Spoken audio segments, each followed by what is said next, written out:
thing that God starts, it starts as a seed. The only thing God started complete crashed. Adam.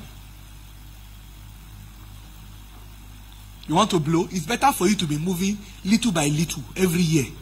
Don't just arrive, bam, and people are celebrating you. Then you start coming down. Because there's this law in economics. When you get to the law of diminishing returns, some of you want to hit it now. But you forget that the moment you hit it now, there's only one other direction. Because most people want to hit it big, but they don't have the character to sustain that height. So it's better to be taking one step every year. And people can see that you are not even where you used to be. But at least you are making... But somebody wants to make it bah. You want to blow. But everyone who I know who blew, they were never the same. Because you can blow into space. Everything God does, it starts as a seed. Because God enjoys the growth process. God enjoys seeing you move from phase to phase. There will be a phase of your life, you'll be like, God, if you can just give me a job, I am tired. You will cry. If they ask you for any prayer point, it's on that job. It's not that you are not going out in the morning, but you know, you may be going to a place, but you don't have job. That place, you are just going. So that you register, you write your name. There's one register there with that 60 leaves where people sign in. You don't have a job, but you have somewhere you are going to. So somewhere in your mind, you know you've not gotten to your Canaan land. So you need to be, you are praying. But a time will come, your problem will move from that one.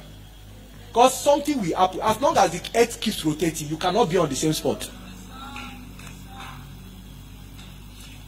That is the principle of the seed. It is not enough for God to be interested in your life. You yourself must monitor your progress and see the advancement you are making.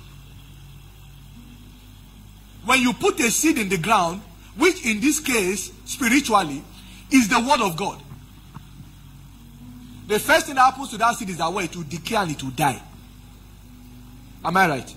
Now when it dies, what's happening is bonding to the earth. That seed begins to bond. It becomes one. Now this is very, very important here. This process is where many people struggle. Because after you receive a particular word from God, the most likely next thing you're going to see is that things will now go haywire. If you receive a prophecy, instead of things changing immediately, who knows what I'm talking about? It will now be like it's like everything has now collapsed or collapsed completely.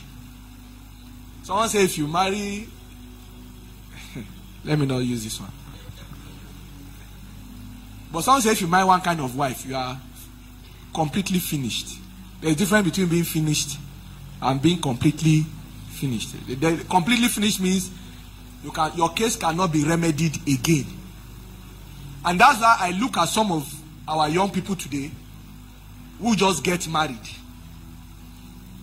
When you get married to a person, you are bonding with somebody to produce another seed.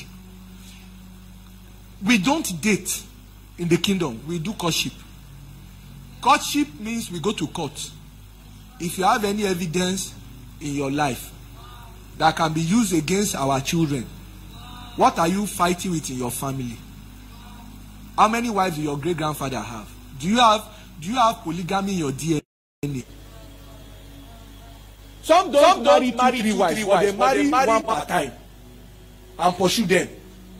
It's still the same spirit, just manifesting in another way. Courtship is the time to investigate the seed that person is carrying. Everybody carries the seed of destiny. You investigate it, check it well. That seed is what will determine the kind of battle you will fight.